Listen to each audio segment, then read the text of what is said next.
दोस्तों स्वागत है आपका हमारे YouTube चैनल में। 11 अक्टूबर नवरात्रि नवमी तिथि पर गाय को खिला दें, ये एक चीज़ होगी हर मनोकामना पूरी। नमस्कार दोस्तों, राधे राधे, जय श्री कृष्णा, हर हर महादेव, जय माता दी। दोस्तों स्वागत है आप सभी का आपके अपने YouTube चैनल शैली वॉइस में। आज की वीडियो बेहद खास और ज्ञानवर्धक रहने वाली है, क्योंकि आज हम आपको बताएंगे कि शारदीय नवरात्रि की नवमी तिथि के दिन यानी 11 अक्टूबर को गौ माता को यह एक चीज़ खिला दें तो मानकर चलिए आपका भाग्य बदल जाएगा। आपके सभी कष्ट, दुख, दर्द और समस्याएं एक ही दिन में समाप्त हो जाएंगे। मित्रों, अगर आप गौ माता से जुड़े कुछ खास उपाय कर लेते हैं तो मानकर चलिए कि आपका भाग्य बदलना तय है। इसलिए आपको इस वीडियो को पूरा देखना होगा, तभी आप इसका लाभ प्राप्त कर पाएंगे। माताएं एवं बहनें, आपसे अनुरोध है कि इस वीडियो को सच्चे दिल से लाइक करें और कमेंट में जय गौ माता अवश्य लिखें और सच्चे हृदय से इस वीडियो को लाइक करें, जिससे गौ माता की कृपा आप पर भी बनी रहे। आज का उपाय आपको इस नवरात्रि के दिन करोड़पति से करोड़पति बना सकता है। मानकर चलिए कि एक ही दिन में आपके भाग्य के तारे बदल जाएंगे, सुख सौभाग्य की प्राप्ति होगी और आप एक सफल व्यक्ति बन जाएंगे। अगर आप शारदीय नवरात्रि की नवमी तिथि के दिन यह उपाय कर लेते हैं तो माँ लक्ष्मी की कृपा आप पर अवश्य होगी और आपको वह धनवान बनाएंगे। तो चलिए जानते हैं 11 अक्टूबर को शारदीय नवरात्रि नवमी तिथि के दिन गौ माता को क्या खिलाना है। यह एक छोटा सा उपाय है जिसे करने से करोड़पति भी करोड़पति बन जाएगा। आप सब और उसके सभी संकट, परेशानियां, पितृदोष, मृत्यु दंड सभी का अंत हो जाएगा। पूरे साल भर आपके घर में धन दौलत की कमी नहीं होगी। 7 पीढ़ियों तक आपके घर में समृद्धि बनी रहेगी और आपके सभी दुख, कष्ट और संकट दूर हो जाएंगे। तो मित्रों, इस नवरात्रि की नवमी तिथि पर आपको यह उपाय अवश्य करना चाहिए। यह उपाय बहुत ही शक्तिशाली और प्रभावशाली है। इससे तत्काल आपके जीवन की गरीबी खत्म हो जाएगी। यह उपाय जीवन बदलने वाला है और जैसा कि शास्त्रों में कहा गया है, गौ माता के शरीर में 33 कोटि देवी देवताओं का वास होता है। उनकी सेवा करने से सभी देवताओं की कृपा प्राप्त होती है। इस दिन गौ माता को एक खास चीज़ खिलाने से आपके जीवन में सुख, संपत्ति और धन की वृद्धि होगी। गाय को जो खिलाना है वह एक विशेष प्रकार का गुड़ और अक्षत है। ध्यान रखें कि गर्मियों में गाय को गुड़ ना खिलाएं, लेकिन सर्दियों में गुड़ और अक्षत जरूर खिलाएं। यह उपाय बहुत ही प्रभावशाली और आपकी किस्मत को बदल सकता है। इसके अलावा अगर आप चाहते हैं कि माँ लक्ष्मी की कृपा आप पर बनी रहे तो आप पीपल के पेड़ के नीचे सरसों का चौमुखी दीपक बनाकर जलाएं। यह उपाय भी बहुत प्रभावशाली है और इसे करने से आपकी मनोकामनाएं पूर्ण होंगी। आप इसे ज़रूर आजमाएं और देखिए कैसे आपके जीवन में चमत्कार होता है। पुराणों में कहा गया है कि जो लोग गाय के प्रति प्रेम रखते हैं वे भाग्यवान होते हैं। ऐसे घर लोग घोर पापों से मुक्त होकर स्वर्ग की प्राप्ति करते हैं और अगले जन्म में धनवान बनकर सुख भोगते हैं। साथ ही आराम कर रही गाय को कभी भी कष्ट देकर उठाना नहीं चाहिए। जहां गाय बैठती है उस स्थान से नकारात्मक ऊर्जा समाप्त हो जाती है। जो लोग गाय के बैठने की जगह को नियमित रूप से साफ रखते हैं वे अपने जाने अनजाने में किए गए पापों से मुक्त होकर गोलोक में स्थान प्राप्त करते हैं। गाय को डंडे से मारकर या उस पर पानी डालकर उठाने से मनुष्य पाप का भागी बनता है और अगले जन्म में उसे दर्द भोगना पड़ता है। शास्त्रों में बताया गया है कि गाय का दूध उसके बछड़े के लिए होता है, बछड़े से बचा हुआ दूध मनुष्य के लिए होता है। लेकिन कुछ लोग बछड़े के हिस्से का दूध भी निकाल लेते हैं, जो कि घोर पाप माना जाता है। ऐसा करने से दूध निकालने वाला और उसे पीने वाला दोनों पाप के भागी बन जाते हैं। साथ ही शास्त्रों में कहा गया है कि गाय और बैल की पीठ पर कभी भी नहीं बैठना चाहिए।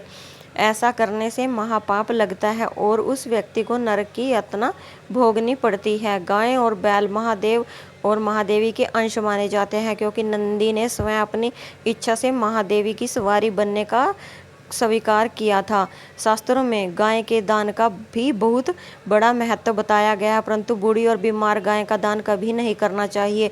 कठोर उपनिषद में निश्चेता की इस कथा में इसका उल्लेख करती है। जब उन्होंने अपने पिता द्वारा बूढ़ी गायों के दान का विरोध किया था। जो लोग बछड़े सहित गाय का दान करते हैं वे महापुण्य प्राप्त कर स्वर्ग में स्थान पाते हैं। अगर आपकी कुंडली में सूर्य, चंद्र, मंगल और शुक्र की युति राहु से हो तो इसे पितृदोष माना जाता है। सूर्य का संबंध पिता से और मंगल का दोष पितृदोष से होता है। यदि मंगल राहु या केतु के साथ हो तो जीवन में संघर्ष बढ़ जाता है। इस दोष से मुक्ति पाने के लिए गाय को नियमित रूप से रोटी खिलानी चाहिए, खासकर अमावस्या के दिन। शास्त्रों में कहा गया है कि बृहस्पति गुरु के रूप में माना जाता है। अगर कुंडली में बृहस्पति नीच राशि मकर में हो तो शिवलिंग के दर्शन के बाद सामने से गाय आती दिखे तो उसे दाहिनी ओर से जाने देना चाहिए। ऐसा करने से यात्रा सफल होती है और घर में दोष समाप्त हो जाते हैं। घर में गाय का होना बेहद शुभ माना जाता है। गाय को रोजाना ताजी रोटी खिलाने से घर में सुख समृद्धि आती है। रोटी बासी नहीं होनी चाहिए क्योंकि बासी रोटी देने से घर में नकारात्मक ऊर्जा आती है और आपके कर्मों में विघ्न उत्पन्न होता है। गाय को कभी सड़ी गली चीज़ें नहीं खिलानी चाहिए क्योंकि यह शास्त्रों में बहुत बुरा माना गया है। गाय को रोटी खिलाते समय उस पर घी, हल्दी या कुछ मीठा रखना चाहिए। गाय के सामने उसकी पीठ या मस्तक पर हाथ फेरकर आशीर्वाद लेना चाहिए। यह बहुत ही शुभ माना जाता है और इससे आपके सारे काम सफल होने लगते हैं। नवरात्रि की नवमी तिथि के दिन गाय की परिक्रमा करने से सभी मनोकामनाएं पूर्ण होती हैं। जब भी गाय को रोटी दें तो उसे अकेली रोटी ना दें बल्कि रोटी पर घी या हल्दी रखकर खिलाएं। गाय को सूखी रोटी ना खिलाएं, इससे दुख और कष्ट दूर होते हैं। नवरात्रि के दिनों में इन उपायों का विशेष महत्व है जिससे घर में सुख समृद्धि आती है। तुलसी का पौधा घर में लगाने से देवी माँ प्रसन्न होती हैं और घर में पैसों की दिक्कत समाप्त हो जाती है। नवरात्रि के समय में तुलसी का पौधा लगाना बेहद शुभ माना जाता है। शंख पुष्पी का पौधा भी घर में संपन्नता लाता है। केले का पौधा लगाने से भगवान विष्णु का आशीर्वाद प्राप्त होता है और आर्थिक समस्याएं समाप्त हो जाती हैं। ऐसा माना जाता है कि जो लोग गाय को रोटी खिलाते हैं उनको पीढ़ी दर पीढ़ी उन्नति मिलती जाती है या वे विकास करते हैं, जिसका अर्थ यह है कि उनके पास सभी प्रकार के सुख और सुविधाएं वे हासिल कर लेते हैं। यदि आप भी उन्नति करना चाहते हैं, आपकी तरक्की नहीं हो रही है तो आप गाय को रोटी रोजाना खिलानी चाहिए। यदि आपके ग्रह खराब चल रहे हैं और आपको किसी ने बताया है तो इसका मतलब यह है कि आपको गाय को रोटी देने की ज़रूरत है। यदि आप गाय को रोटी खिलाएंगे तो आपके ग्रह शुभ फल देंगे लग जाएंगे। बहुत से लोग अपने ग्रहों को अनुकूल करने के लिए गाय को रोटी देते हैं। यदि आपको पता नहीं कि आपके ग्रह आपके ऊपर अनुकूल या प्रतिकूल प्रभाव दे रहे हैं, आपको चाहिए कि आप किसी पंडित से पूछ सकते हैं। राहु खराब होने से जीवन में दुर्घटनाएं ज़्यादा होती हैं, संतान का सुख नहीं मिलता और परिवार में विपदाएं आती रहती हैं। गरीबी छोड़कर नहीं जाती है। ऐसी स्थिति में दोपहर 12 बजे 7 अलग अलग तरह का अनाज को पीसकर उसकी रोटी या जौ और ज्वार से बने आटे की रोटी काली गाय को खिलाएं। गौशाला में से किसी एक गाय की जिम्मेदारी उठाने से भी कई तरह के संकट दूर हो जाते हैं। अगर कुंडली में सूर्य निर्बल है और आप रोजाना गाय को साबुत गेहूँ खिलाएं, इसके आपका सूर्य मजबूत होगा और बाकी के 9 ग्रहों की स्थिति भी अच्छी होगी। सुबह सुबह गाय के दूध से बना मक्खन खाने से शरीर में कैल्शियम की मात्रा अच्छी होती है। इससे राहु और शनि की वजह से कमज़ोर हुआ चंद्रमा शुभ फल नहीं देता है। अगर आपका चंद्रमा कमज़ोर है तो रात को सोने से पहले गाय का गुनगुना दूध पिएं और सुबह गाय के दूध से बना मक्खन खाएं। अगर गुरु की दशा खराब है या कमज़ोर है तो गाय की सेवा और दर्शन से ही वह बलशाली हो जाता है। कुंडली में शनि अशुभ हो या 7.5 या ढैया चल रही है तो काला तिल या काल उड़द पीसकर गेहूं के आटे में मिलाकर गाय को रोटी बनाकर खिलाना चाहिए। वैसे बहुत से लोग गाय को रोटी तो खिलाते हैं लेकिन रोटी खिलाने के दौरान कुछ नियमों को ध्यान में नहीं रखते हैं। जिसकी वजह से उनकी खिलाई सारी रोटी व्यर्थ ही चली जाती है। तो चलिए इसलिए गाय को रोटी खिलाएं, लेकिन रोटी को सही तरीके से खिलाएं जिससे आपको अच्छा फ़ायदा मिल सके। गाय को बासी रोटी कभी नहीं खिलानी चाहिए। ऐसा करने से घर के अंदर संकट और गरीबी आ सकती है। आजकल घरों के अंदर यह देखा गया है कि गाय की रोटी रख दी जाती है, लेकिन कुछ दिनों बाद उसे खिलाई जाती है।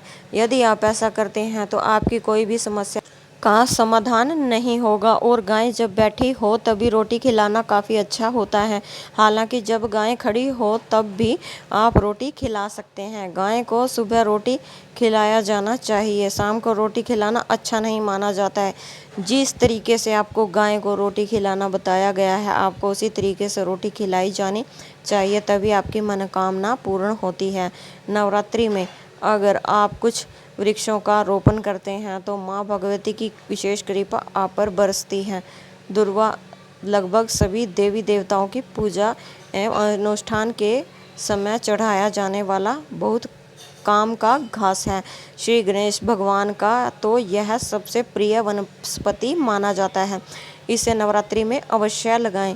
अगर आपके पास ज़मीन है तो ज़मीन पर लगाइए या फिर गमले में भी लगा सकते हैं। अपराजिता माँ दुर्गा का एक नाम अपराजिता भी है। अपराजिता लता में उगती है और बहुत आसानी से लगाई जा सकती है। यह 2 रंगों में होती है, नीला और सफ़ेद।